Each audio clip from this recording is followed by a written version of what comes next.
Good afternoon, everyone. My name is Leilani Favazzo, and I'll be your webinar host this evening. I want to welcome and thank you for joining us for the Reclaiming Your Spark, Identifying and Managing Emotional Triggers webinar. We're so excited to have Kari Knutson today join us to share her knowledge, tips, and tricks. I'd like to give a brief introduction before we pass it over to Kari to get started. So Kari is a professional speaker, school counselor, storyteller, mother, closet rap artist, itchy foot traveler, and chronic extrovert. She is an expert in the field of emotional intelligence, also known as EQ, and human development. Her company, Knutson Speaks, takes psychology off the couch and brings it to the people. She does this through presentations where she demystifies concepts in psychology and turns them into clear, tangible, and relevant takeaways that people can use to help transform their personal and professional lives. Kari also wrote, directed, and stars in a one-woman storytelling show, Ain't Never Met a Stranger, Stories from the Passenger Seat, which is all about our human connections, trials, tribulations, and hilarious happenings that make up life. We're so excited to have Kari here with us today. So now, without further ado, I'll pass it over to Kari. Thank you, Imani. I appreciate it. Hi, everybody from all over the place. The chat box was going so fast. I was trying to read where everyone was from. So welcome everywhere, everyone everywhere. I'm so happy to have you on this training today. I hope that we use our next hour to really engage in the topic around compassion, fatigue, burnout, and stress, and how we get to resilience. And I know that on the face of it sounds like a kind of a sad topic talking about that, but the goal is to think how we identify what is compassion, fatigue, burnout, and stress, and triggers that trigger us into those things, and then how we build our resilience.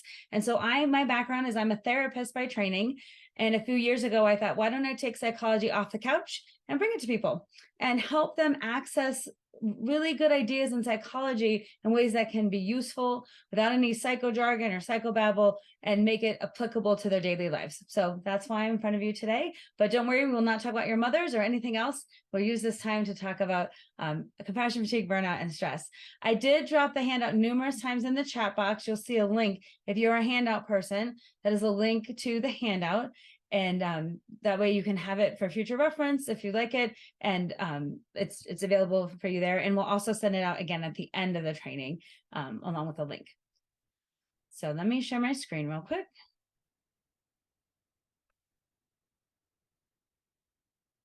Okay, I should be able to see this.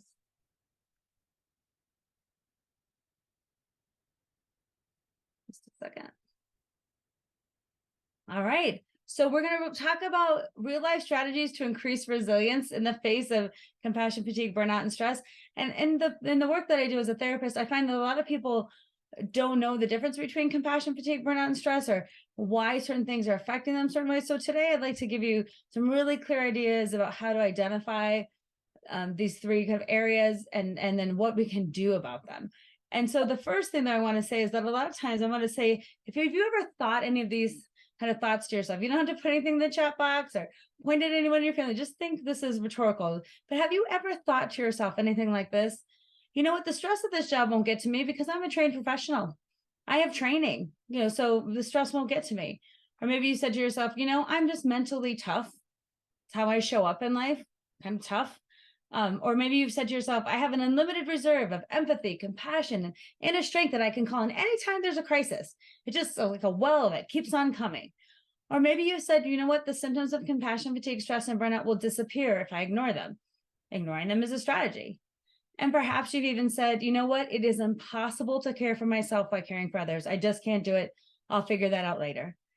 And all of these things sound really good, especially when I say them kind of emphatically. They sound true. And really all of these things fall under one big category of what we call clinically denial. And we call it denial because those things aren't actually true. They're not actually okay ways for us to manage things. And you actually need to be thinking in a different way about what your needs are and about what affects you, and that compassion, fatigue, burnout, and stress are real, and that we're human beings. And so when we think about being in denial, it's kind of a protective device, but it's not really a useful device. So what I'd like to think about, there's a quote that I love that says, not everything that is faced can be changed, but nothing can be changed until it's faced. And James Baldwin is a prolific, beautiful writer who anything you pick up by him is amazing. But I really, really love this quote because I feel like it speaks to the need that for sure we can't change everything, but do we need to try to face it? Absolutely. Do we need to talk about it? Definitely. And that's why I'm so glad you're on this webinar tonight, because it's a chance to an opportunity to learn and to grow and talk about something that's really important. When also we think about the work we do in our lives, the work we do with animals, how we're connected to them, the work you do is intense, and you can't deny that. Just because you can do it doesn't mean it's not intense. And a lot of times when people say, I wonder if any of you have heard this, oh, I can never do your job, or I can never do that. It'd be so hard. And you think, well, I can do it and I like to do it, but it doesn't mean it's not hard. And so you have to understand the work you're doing is actually intense. Not everyone can do what you can do. And in our society, we tend to say, like, to people, oh, what's your superpower? Put your cape on and you're a superhero. And I think this does a disservice to people on a number of levels, because you're actually not a superhero. And that's just the truth of it. You are a person doing a job, providing a service. At the end of the day, you're a person doing a job and providing a service. You can be amazing at what you do, and you can love what you do, and you can be passionate about what you do, and you will always be human. What does it mean to be human? Well, it means this: you're going to have real emotions, which are going to come up at times when you might not expect them, and then you're going to need to process them. Also, you're going to be a real humanness means it's going to be messy. It's not always going to be linear, and you're going to feel a mix of emotions at the same time. And your humanness means that you're not always strong, or you can't always manage things. It's your humanness. And also there's real limitations to what you can do. You actually have limits, and acknowledging that, for some people, they feel like it's weakness. I just think it's truth and honesty. We all have limits. And to recognize that is so important, because what happens to most of us is we recognize collective experiences and trauma that people might have as a group. And we think about these collective experiences we have, while at the same time ignoring our individual experiences and trauma. And we tend to minimize what happens to us as individuals in the face of more collective things going on. And again, that's a disservice to us, because we need to process what's going on with us. We're human, we're experiencing things, and we need to process our emotions. And there's what when you think about how people tend to operate, there's a term I like to use called comparative suffering. When what we say is, like, let's say I am upset because I had a rough interaction at work with a client, and something, hard happened, and I'm just, having it was a rough day at work. And then I'm talking to a friend of mine, and she says, I'm so sad because my mom has cancer. And then I think to myself, well, oh my gosh, my day at work, what does that do compared to your mom having cancer? That's horrible, right? So then you still feel sad about your day at work, but then all of a sudden it doesn't seem as important as someone else's mom having cancer. So then you minimize that. And comparative suffering isn't beneficial at all, because what it does is it minimizes the legitimacy of our feelings. We still have those feelings, we still have those experiences, and you can't compare suffering as like a lose-win game. It just is. And so I encourage you to think about that when we hold things back, or we don't express ourselves, or we don't say why something was hard. It's usually because we're engaging in comparative suffering. Whose suffering gets the most credit or the most attention? And we tend to minimize our own. And I want to let you know, there is no hierarchy of suffering. If you're suffering, if it's hard for you, it's enough that it's hard for you. You don't have to judge yourself against anyone. And there's a beautiful quote that says, comparison is the thief of joy. I just like to say, comparison is a thief. Comparison is the thief of your own experience, of who you are in the moment, of what you need. It's just a thief, and it's a no-win game. So I encourage you to think about, there is no hierarchy to suffering. However you feel, whatever you've experienced, it's enough. If you're suffering, it's enough. And what I feel that a lot of people tend to do too is think, if I suffer enough, then somehow I'll get a prize at the end, or it'll be worth it. But really, you were not born to suffer, and your suffering doesn't lead to better outcomes for anyone that you want to serve, animals and people included. Your suffering does not lead to better outcomes for anyone, including you, because what suffering does is what's it called? It's a short-term game plan. Suffering leads to burnout and stress and compassion fatigue. And after a while, you can't do the thing that you wanted to do anyway. And so you're not meant to suffer. Nobody hoped it when you were a child, but it's like, well, all we can hope is that you just bake it and suffer through life and work on paying your mortgage and try to find happiness where you can. No one said that to you. They're like, we hope you have a great, fantastic life and contribute in amazing ways. You're not supposed to suffer. And I love this quote so much as an antecedent to that. What if we thought about this? The proper function of man is to live, not to exist. And you know the difference when you're living and just existing, and you know what activities you're doing, you know how you feel, you know your energy level when you're really alive versus existing and just getting through things and just suffering through.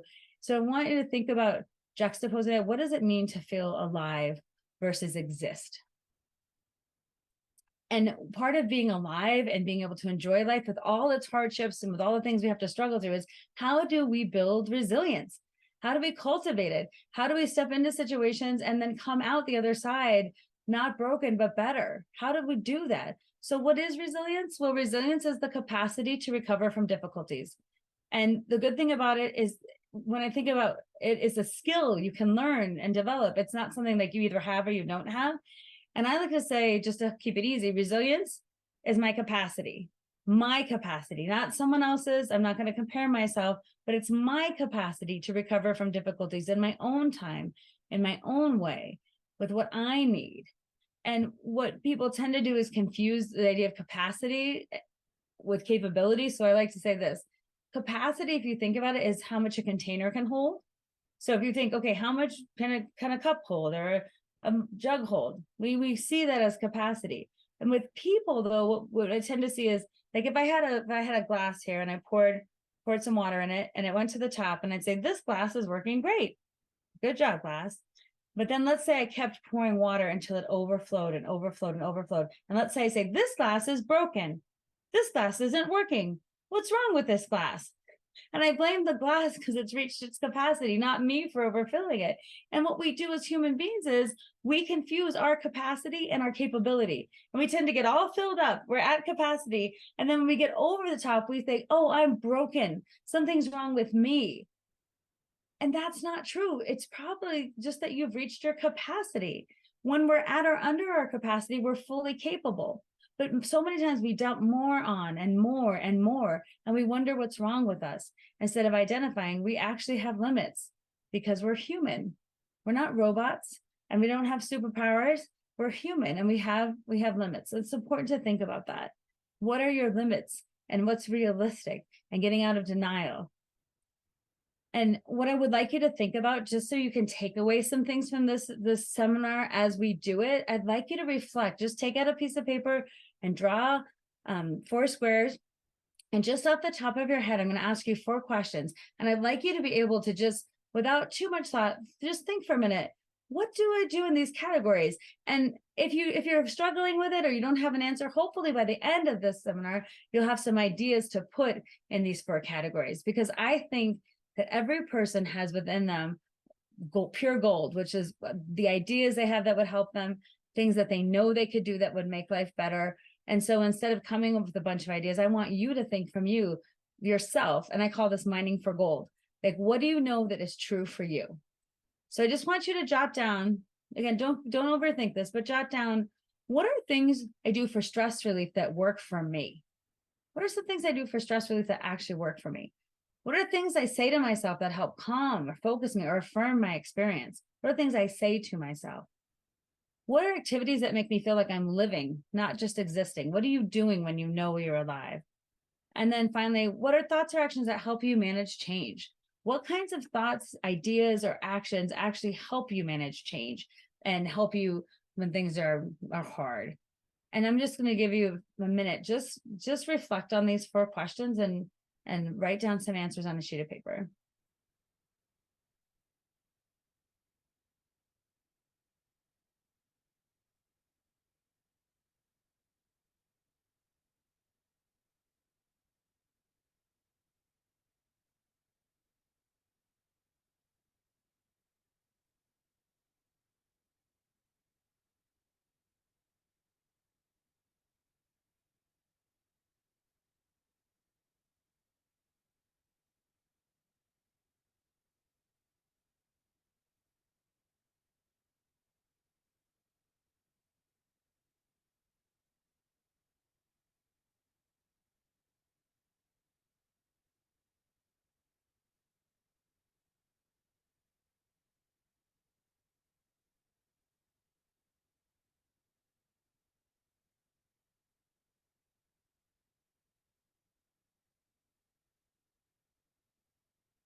And if you're writing, go ahead and keep writing and keep that paper off to the side as we go through this, because maybe during this talk, you'll think, oh, I can add something to one of these squares. Oh, I thought of something.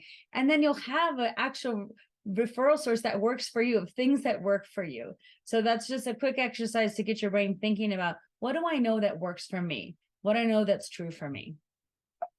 What we're going to transition into now is I want to ask you some questions. Again, I want you to reflect on them, but I don't want you to do this. I don't want you to make it clinical or be like, oh my gosh, what's my diagnosis, or what do I have?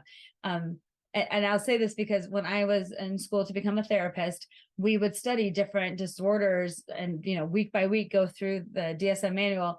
And every time we studied something new, I felt for sure by the end of the week that I had that thing. So if we were studying obsessive compulsive disorder, I would see traits in myself and be like, oh my gosh, maybe I have that. Or we were discussing anxiety, and I'm like, I'm surely have that. Or depressive disorder, I'm like, I definitely have that. So sometimes when we look at things, we tend to put ourselves under a microscope. The questions I'm asking you and the things I'm sharing are meant to be like on a more general level. And so don't go off the deep end and try to diagnose yourself in the session like this. Just see this as helpful information. Resist the urge to diagnose yourself. So, but I want to ask you, if you've thought these thoughts recently, do you find that you can't stand to see the same thing over and over again? Like it's really getting to you, the same kind of situations, the same kind of problems. Is it harder for you to manage those feelings? My next question is this. My computer's going to work. Are you quick to judge? Do you find yourself seeing a situation like, I know how this is going to go, or a person or a situation, like you judge the person? And does it happen pretty quick? Do you often feel anger towards people you work with or people you serve? Do you find that anger is a primary emotion when you get frustrated? Are you starting to take things personally, like things that once would roll off your back? Are you like, this is just the function of the job? Is it starting to get you at a personal level? And then are you feeling constantly stressed at your job?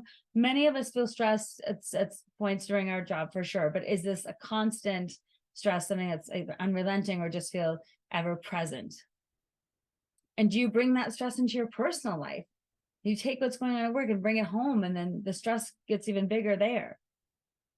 If you answered yes to any of these, or if you feel this way, you may have compassion fatigue, burnout, or stress. And most of us understands these topics and the concepts, and they are together. But what I want to use in this visual is they're separate. I think of them as being along a continuum. But I like this visual to describe what these three things are. So I feel like in a structure like this, that's bound to fall eventually, if you are a person that has compassion fatigue, you feel like you're under it all, having to hold everything up. The world is on your shoulders. You have so much responsibility. You can't let anything go. And it's a really heavy burden. If you're more in the burnout phase, you might just be like, I'm too exhausted to handle this. Let the whole thing just fall down. I can't even handle it. And if you're in the stress phase, you might be in the middle, trying to balance it, trying to keep it okay, but it's hard.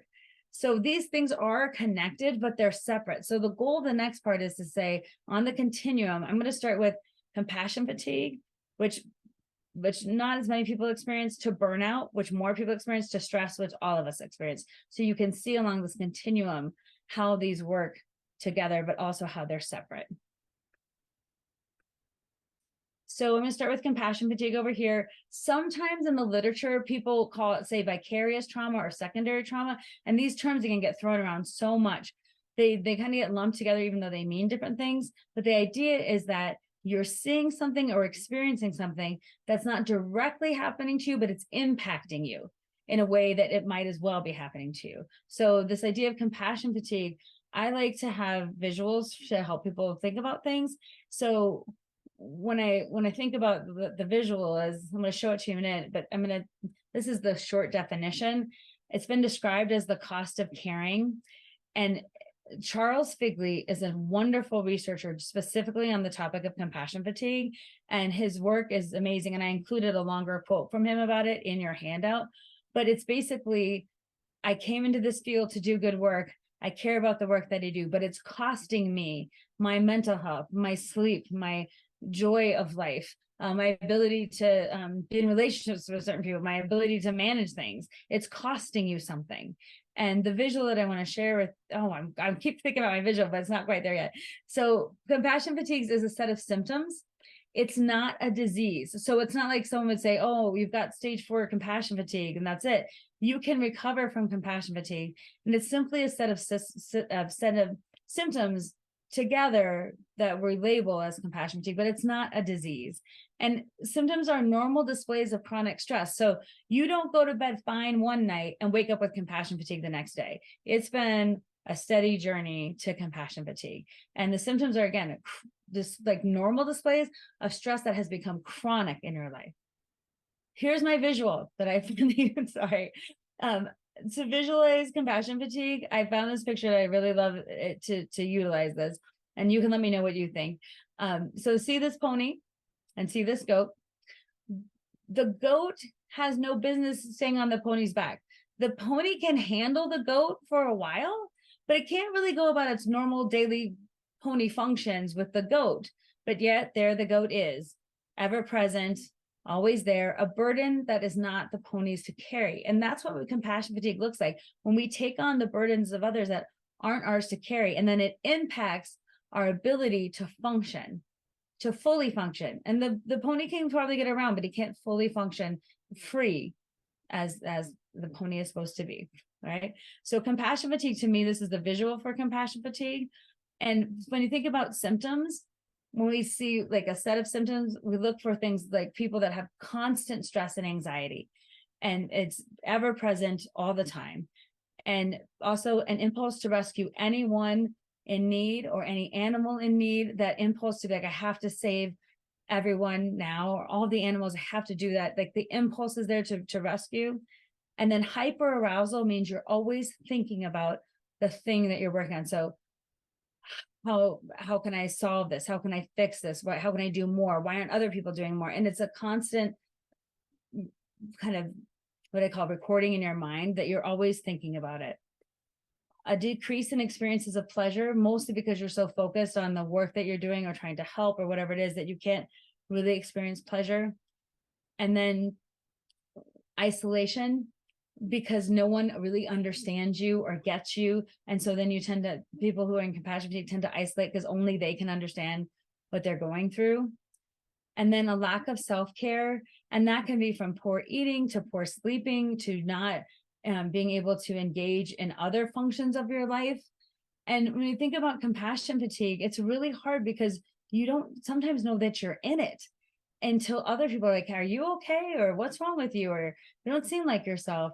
And compassion fatigue is hard because it's the cost of caring, because you really are doing jobs that you love and you're involved in your mission and projects that you feel are so valuable. But at some point it's costing you. And I'm just going to give you a quick example. As a therapist, I worked in an inpatient facility with children who had been sexually abused. And we were trying to do some reunification with families and stuff with courts, and it was very complicated. And I kept thinking about the stats. 1 in 5 children will be abused in their lifetime. 1 in 3 girls, 1 in 5 boys, 1 in 9 people as a perpetrator, usually someone the child knows. And all those stats just kept going in my head. So I'd be at a recreational activity going to see like a softball game, and I would be counting kids. They're like 1, 2, 3, 1, 2, 3, 4, 5, 1, 2. And then I'd look at adults and I'd be like, who's the perpetrator in the group? Like I would be in an environment where I didn't need to be thinking like that. I would be thinking about those things all the time. And it really affected my ability to leave work at work and enjoy other things, because I was so ever present to those stats and to working with those kids. And I even had to think about my own training, and I shouldn't have been thinking that way because I have training, but yet I'm a human. So how do I manage that? So compassion fatigue, it's important to think about that it can happen to anyone. And it's not because you're weak or because there's something wrong with you. It's because you care. It's just gone to the extent that it's taking its toll on you. So when you think about going up the continuum, compassion fatigue is over here, then we go up to burnout. not as many people have experienced compassion fatigue, but a lot of people have experienced burnout. And burnout is this idea of just like a hamster wheel. You're just going all the time. You can't stop and you're exhausted. And one of the hallmarks of burnout is just being physically and emotionally tired from the work. Like you can't do it again. And what we say that burnout is a depletion of mental, physical, or emotional energy. It could be any one of those that show up. It's a depletion of that. And it's a cumulative process again. So it doesn't, one night you don't go to sleep fine and wake up with burnout the next day. It happens over time. You could see it happening. And it's marked by exhaustion and withdrawal. And those are the primary indicators that someone is in burnout. And it's really, though, a normal response. Burnout is an absolutely normal response to giving too much effort without getting what you need to balance and restore yourself. That's your body saying, like, I can't do this. I can't continue to push and push and push the rock uphill without a break at some point. And I like to think about this idea, like sometimes if I'm in a workout class and I pick up my 5-pound weights, I'm like, oh, look at me with my 5-pound weights. Sure, at the beginning of the class, those weights are fine. But as the class goes on, I'm like, 5 pounds is getting really heavy. And as the class goes on, the weights are getting heavier and heavier. And they're just the same 5 pounds, but it's the amount of time I've been holding them. And my arms are weak. So after about a time, they're like, I'm done. So burnout is just giving too much effort without stopping, without taking a break, without restoring whatever you need so you have energy for the journey. And symptoms of burnout tend, again, the hallmark is exhaustion, physically, emotionally, or mentally tired of the work, tired of the situation, just being exhausted, and having a loss of purpose. Why am I doing this anymore? I don't know why. And feeling helpless or trapped, a lot, like, I don't know what other things I would do. I don't know how to change my life. I can't. And so feeling that kind of hopelessness. Also withdrawing from family, friends, or activities or hobbies, not because you don't necessarily want to, you don't have the energy. You just can't, push to do those things anymore. And then low morale, again, like, I don't know why I'm here. This will never change. See this again, like just having a hard time with morale. And when you think about burnout, the reason I put like a brick wall up here is because sometimes it's like hitting your head against the wall. It's not going to change and you're tired of it. And you're just like, oh, I'm exhausted. So burnout is one of the next on the continuum: compassion fatigue, burnout. And then we have stress. And everybody, if you've been alive for more than probably 5 minutes, knows about stress, right? When you think about stress, in our society, we kind of like, you're supposed to be kind of stressed out. Like when we say, how are you doing? People can say, okay, fine, good, or busy. Busy is a way that we used to talk. I'm busy. Or if I want to one up you, I'm like, I'm crazy busy. Like, who's the busiest? It's somehow a validity. Like how stressed out you are is like makes you valid. How many things that you checked off your list. So I want to try something here. It's a interactive thing called Slido. And I want you to think about what things contribute to your stress. And I'm going to have you can scan your phone and take a picture of the QR code, or you can go to slido.com and enter this number. And it should say what things contribute to your stress. And this is anonymous, but it just pops up answers. So I'm curious, of you 738 people, what kinds of things contribute to your stress? And I'll go ahead and move over to the Slido app so we can see the answers coming up. I'll give you one more minute to get your phones out. And then this QR code will appear, as well as the number will appear in the next screen. So don't worry if you're still getting your phone out, or you can enter on your computer. Let me just switch this. There we go.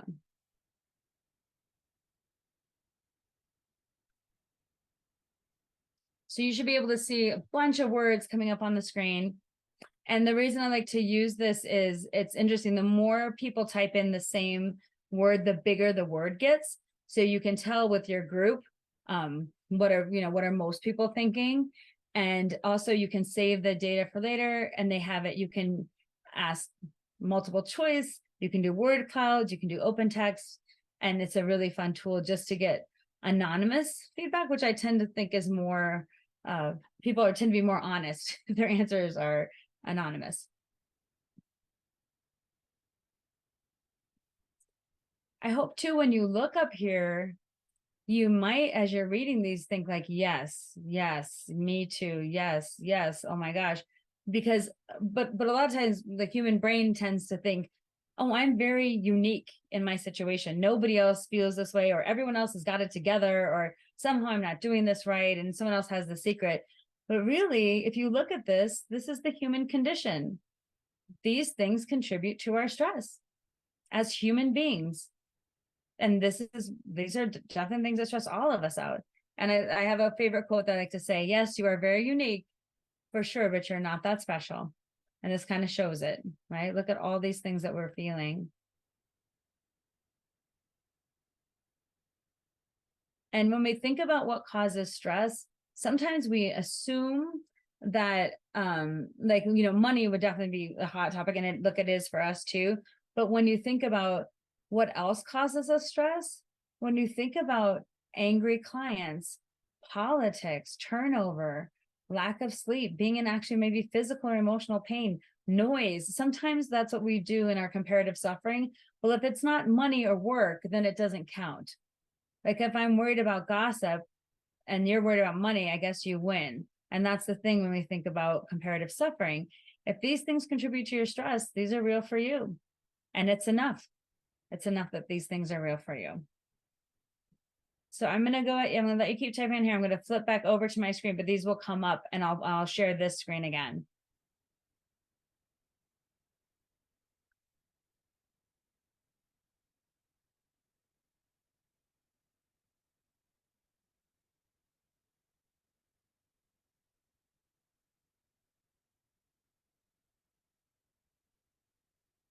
Okay.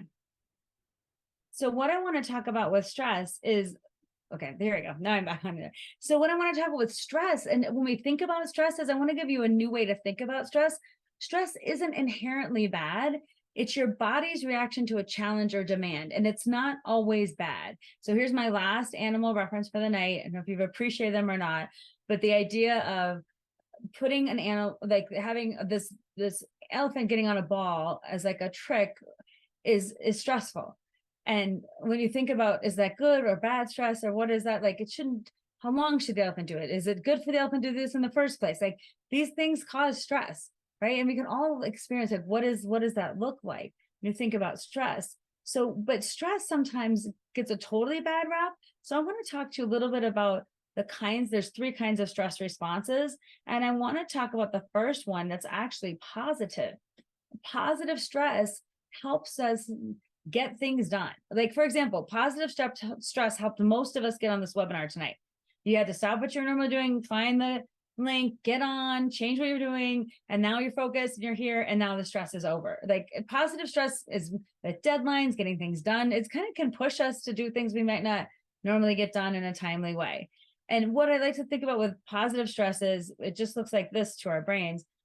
That you anticipate an event is going to happen, the event happens, and then you come back down to your resting rate. Like, you come back down to your normative place.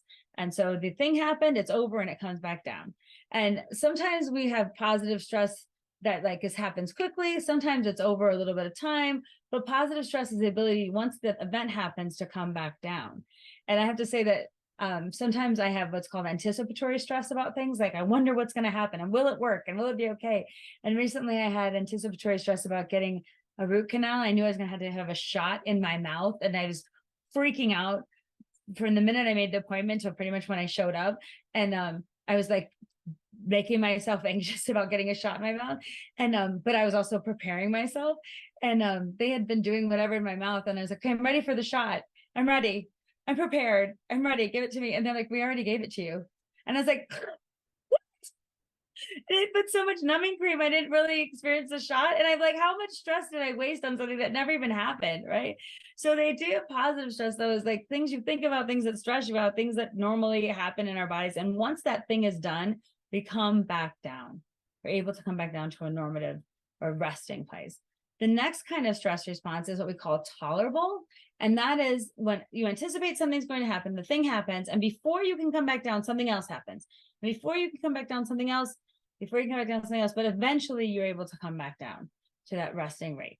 And it might take a little bit of time, but you can tolerate it. Another kind of tolerable stress is when we call concurrent stress. There's something happening that will not end anytime soon, like financial problems, or someone that you love is sick, and you know it's going to take some time along with your daily life. And so those things are happening at the same time. So it takes longer, but we call that tolerable stress. The kind of stress that's really dangerous for people is toxic stress. Oops, sorry. Toxic stress looks like this. You anticipate something's going to happen, the event happens, and the next thing, and the next thing, and the next thing. And you pretty much live up here, and you've forgotten that this is your normative or resting place, and you've now normalized this as your resting space. So then you're just stressed out on a higher level. And toxic stress is so insidious because you've normalized this way of being. And a lot of times we're in such denial that we're there. It takes another person saying, hey, are you okay? Or our bodies tend to start to shut down, or their bodies let us know this is too much. Like toxic stress is responsible for a lot of different physical ailments. And so it's important to think about stress in these ways, and also not to judge yourself. I have been in all of these stress responses, and I have training, and I study this stuff, and I'm still human. And so when you think about not judging yourself, but being curious, what led me to get to that place? What helps me come down from stress? How do I acknowledge when this happens, not deny it? And we think about what stress responses typically look like. When we get stressed out, it's that constant working against deadlines. It's always what's next. And someone even had put that in the Slido, like constantly working, work that never ends, and never being able to be like, okay, I can take a breath for a minute. I can regroup. Also, involvement in dysfunctional relationships tend to cause a lot of stress. And we tend to think about relationships as in our personal lives, but a lot of times at work, we spend more time with people at work than we do at home. And dysfunctional relationships in our work environment or with clients can create a lot of stress for people. Also, a chronic need to prove yourself. I always have to be right. I always have to be on. I have to be perfect. This has to be 100% all the time. That's exhausting and creates a lot of stress. And then the inability to say no, which for so many people is difficult. Just uttering the words, no, I can't, or that won't work for me. It's hard for a lot of us to say no, and that causes stress. And then lack of support from others, not just getting it, but usually a lot of people have a hard time asking for help, asking for what they need. Telling other people what kind of support would be helpful, because it's considered weak if we couldn't do it on our own. And so this is a big thing that causes stress: lack of support from others, getting it and giving it. And then real life, like pick any of these things. Stress, right? Any of these things. And then also when we think about how we do our jobs now, there used to be a time where you would go to work, come home, and you didn't have something in your pocket ringing, and you didn't have emails to answer, you'd be done with work. And now we're constantly on answering emails and getting on Slack and doing whatever we're gonna, all times of day or night. Like, when does our job end and our life begin? And sometimes it's very conflated. And also how we live our lives now. We have constant access to news feeds and information and videos and updates and all the tweets and all the Facebook posts and now the Instagram that you could want. But how we live our lives now, go faster, do more, that causes stress. And so we have to consider this when we're thinking about why we might be in a stress response. These things are really valid. And again, we're not superheroes, and we're not so unique that we don't get affected by these things. We're human beings being human. You're very unique, but you're not that special. And you're very, very, very much a human. So one other thing that I want to talk about a little bit with stress is that stress can be a huge trigger. And when we talk about triggers, it's any kind of thing that makes you feel a certain way, makes you respond in a certain way. And stress and triggers tend to go hand in hand. When you are more stressed out, you tend to be triggered by things. So I'm going to give you like triggers, again, are a big bucket for a lot of things that can be used in different ways. I'm going to give you a couple examples of what this could look like, so you can see for yourself how people might get triggered. And this is a kind of a benign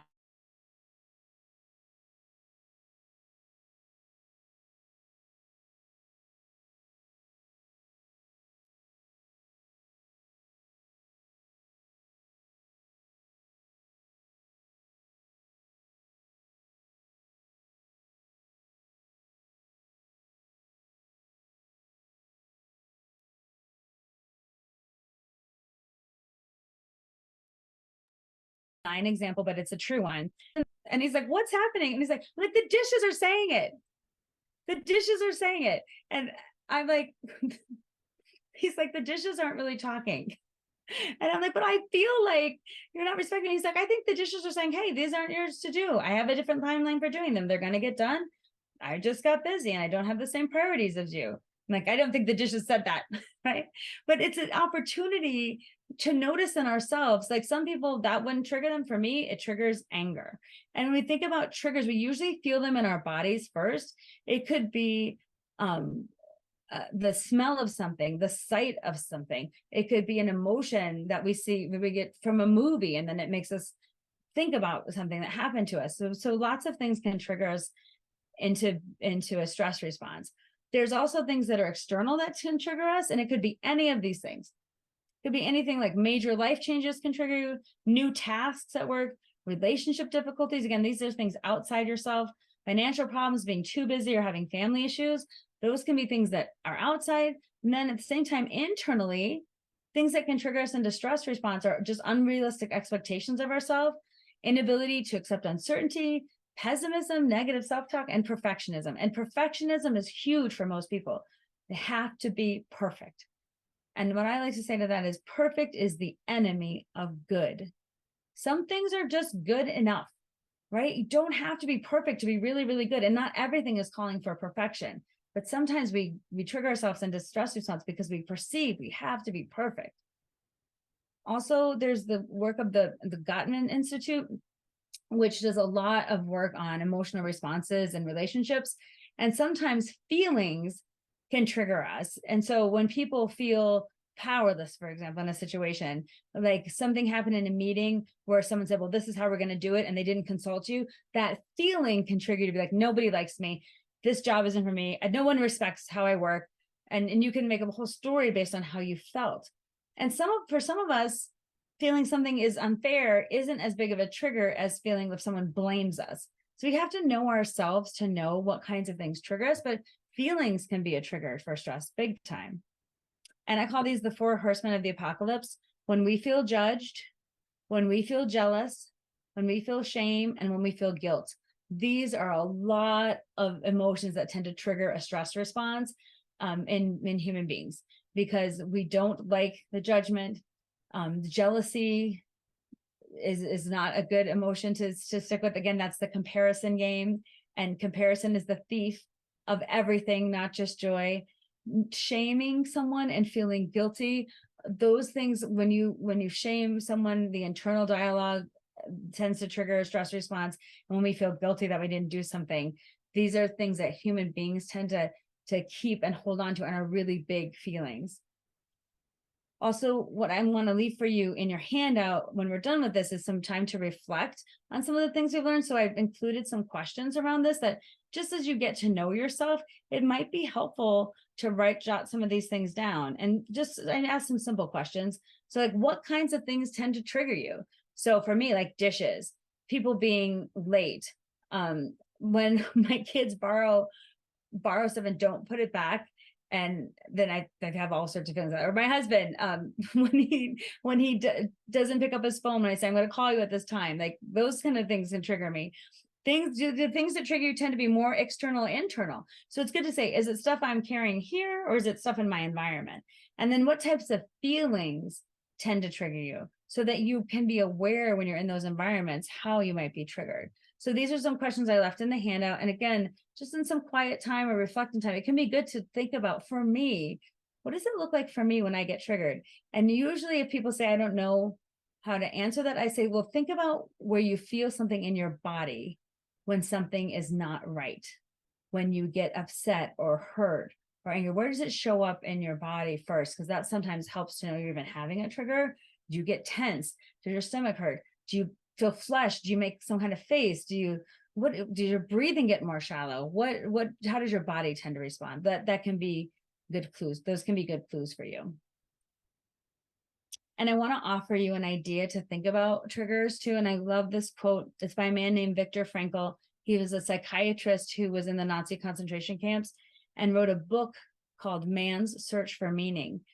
He survived and wrote that book to talk about what human beings are capable of, both the worst and the best of humanity. And one thing that he said that was so powerful was this: between stimulus and response, there is a space. So between the thing that happened and your response to it, there is a space. In that space is our power to choose our response. If we're being thoughtful, if we're being open, if we're not in denial, if we're realizing our humanness, in that space is our power to choose our response. And in our response lies our growth and our freedom. And I love that middle line so much. In that space is our power to choose our response. We get to choose. We have choice. And it's important to remember that, especially when we're dealing with compassion, fatigue, burnout, and stress. Okay. And I know I'm kind of racing through things because I want to make sure we cover this. I'm just checking my time. I wanted to make sure that I give you some really ideas for building resilience. So when you think about how do I build resilience, now that I know what compassion, fatigue, burnout, and stress look like, and I know what the markers for those are, and I know how they're on a continuum, and I know what triggers are, how do I deal with it? What are some ideas for that? So I hope to leave you with some ideas for building resilience so that once you know about these things, then you can overcome them, handle them, manage them, heal from them, whatever word you want to use. The goal is that you don't stay stuck there, that you move into living, not just existing. So I want to offer you some ideas for building resilience. One of the first things that people tend to do when they're dealing with any kind of overwhelm is to get isolated and think I'm the only one who's experiencing this. And to kind of think like, no, I can't talk to anyone, or I can't share this. This is ridiculous. But one of the best things that we can do when we're dealing with compassion, fatigue, burnout, and stress is to connect with others in meaningful ways, other people that can support us, can understand us, people that like speak our language. And anyone on this call speaks the language of fear-free. And what's so cool about that is in this community, talking to each other, connecting with other people that feel the same way can be very gratifying in terms of healing. Also, showing vulnerability, which means saying, I'm having a hard time, or I'm not a superhero, I'm just a human being, being human. I'm struggling. Like admitting that and being vulnerable enough to say the truth of what's going on with you is so powerful. And coming out from behind the facades of who we think we have to be, or our titles, or our age, or whatever it is that keeps us connecting in honest ways with people. And it's hard to say, well, just be vulnerable, and ask questions, and because it can be scary, and like reach out to people. Well, who should I reach out to? I understand it's scary to do that. And what we have to think about is every interaction when we are vulnerable is a risk. And there are some environments where it's not safe for us to take a risk. And so instead of just categorically saying, this is a safe space, I never say that to people because I'm like, you decide if it's a safe space. You get to decide. Like, not my magic words don't make it a safe space. My actions do, and time does, and you decide if it's a safe space. And if you want to take that risk, I think what you have to do then is what you call cross the line of your comfort zone, to make a decision to talk to someone or to engage with someone about what's going on with you, and cross the line of your comfort zone. We all know when we're getting to our comfort zone because we feel it like, oh, I'm about to do something I haven't done before. And usually what happens when we do something that's outside of our comfort zone, the first feeling that comes up is fear. And fear is a cover emotion for so many other emotions. What happens when we see fear, we might actually be feeling anxious or overwhelmed or nervous, but it doesn't mean we shouldn't do that thing. But we see fear and we get scared. Instead of seeing fear as a sign, like, oh, I'm about to do something that's different for me. Okay, thank you, fear, for letting me know that this is going to be different. There's a difference between if you're about to cross the line of your comfort zone and fear comes up, it's one thing. If danger comes up, it's another. You know the difference between fear and danger. If danger comes up, you go right back into your comfort zone. And if it's just fear, then you think, what am I doing in this moment? What am I being told in this moment that would help me? Fear is an indicator that I'm about to step over the line of my comfort zone. It doesn't mean I shouldn't necessarily do the thing, connect with the person, tell my truth, make the change. It's just that I'm doing something different. And I like to think about this. So I love this quote so much. What if everything you want is on the other side of your fear? What if it's on the other side? Everything you hope to do, the changes you want to make, the person you want to become is on the other side of that, stepping out of your comfort zone to really embrace what you need to do to make those changes.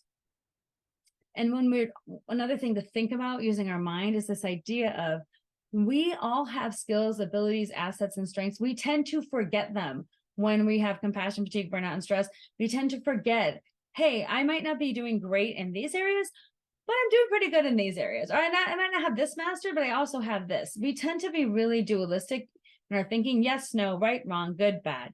It's all bad or it's all good. Instead of saying like, this might be difficult, but I also have these strengths, or I'm handling it this way. Like being more compassionate and recognizing your skills, abilities, assets, and strengths can be very helpful to your brain, thinking like, oh, I've got some skills. And in a world that is going forward all the time and is so busy, another helpful tool can be this, and this is a beautiful quote: one never notices what has been done. One can only see what remains to be done. And this is such a powerful quote, because usually when we're looking at a situation, we don't see how far we've come. We don't see how much progress we've made. We don't tend to look back to look ahead. I call it step back to step forward. Sometimes we have to see all that we've accomplished to get some energy for the journey ahead, instead of saying there's just more, there's always more, I'll never get there.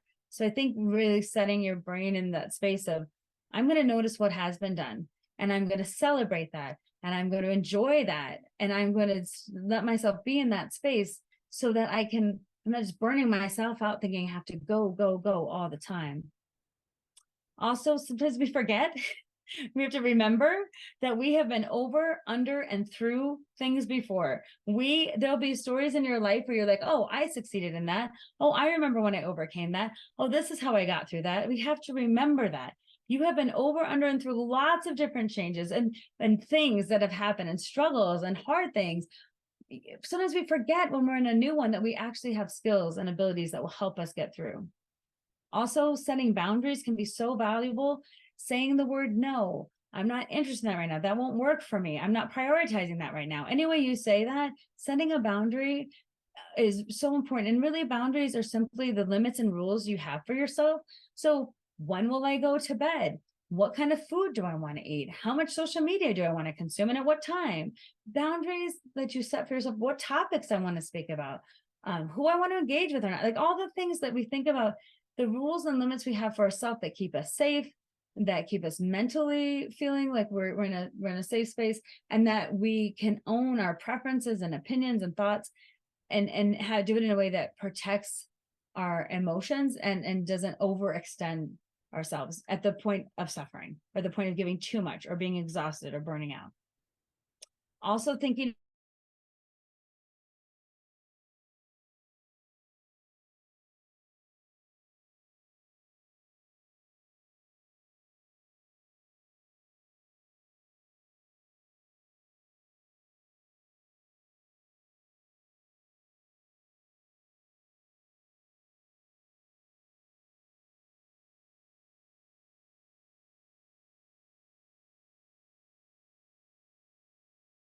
about what value help you. So sometimes realigning with your core values can be really helpful.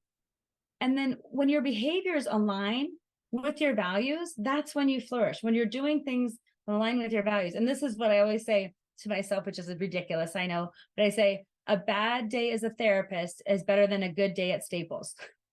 It's because I don't have anything against Staples, but I just don't want to be selling office products for a corporation. That's like the last thing I want to be doing. So I'd rather experience a hard day as a therapist and like live in that space than have a good day there. So I think about my behaviors, my values, the work I get to do, and the way I get to do it. Even on the hard days, I feel so lucky that I get to be in that space. And thinking about sometimes when your values are not aligned with your behaviors or the work that you do, that's when you can have a lot of stress. And what I'd like to ask you on the Slido, I'm going to have a different open-ended question now. What inspires you to keep going, especially on the hard days? When you think about the work you do, why you're a part of this community, what inspires you? And I'm going to click back over to Slido again. Hold on, let me see if I can get there. Hold on.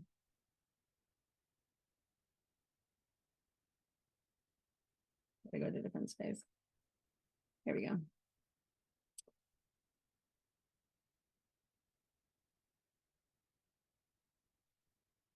Hold on. How come I can't? All right, you can join there. I got to the next place, but I got to get to Slido again. So that's that question should pop up. It should be open-ended. And it's the same QR code and the same thing. And I have to get to that. Hold on, here we go. I have to start it. So sorry for my moment of tech here. I can start it now. Here we go. Now it should be able to go.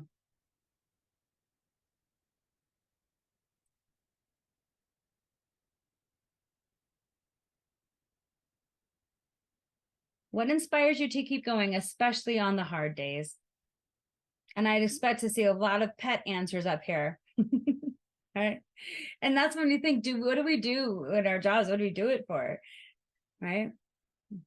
And again, what I like about this is it ranks, if people say more things than one, it ranks like the numbers up there, because there's so many people on this call will have a lot up there. And it's good to see we're not alone in what inspires us. It's great to see that you found this community at Fear Free that helps inspire you. It's great to think you can talk to these people when it is hard. It's great to think of this community as a resource for you to share your honest thoughts. Kari, do you mind sharing the QR code again? Some folks Yeah, it missed should it. be. Wait, am I screen sharing? It's not up on the screen right now, no. Oh no, thanks for, because I'm seeing it. Sorry, hold on. I'm seeing all your answers pop up. I'm so glad you told me. Let me see what's wrong with what I'm doing. Hold on. Thank you for saying that. Here it is. I'm sorry, everybody. I'm so sorry. Thanks for saying that. I didn't realize that I wasn't on that screen with you all. Can you see it now? Yes, looks perfect now. Okay, good. Thank you for catching me. I would have been, you would have been looking at me for a long time.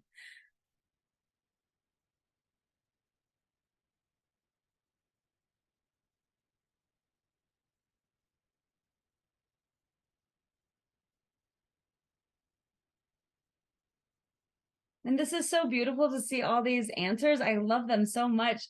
It makes me feel I'm impressed and I'm hopeful for the future when I see things like this, because it's motivating and it's wonderful to think that this is the community. What I'll do is, as soon as this is over, I'll come back to this page and scroll through if anyone wants to see more of what people put. And I'll see if I can also send these answers as part of the link. If I'll figure out if I can do that, so you can see what other people put. There's so many of you on this call. Again, I'll toggle back for this at the very end. I want to honor your time and just finish this up real quick.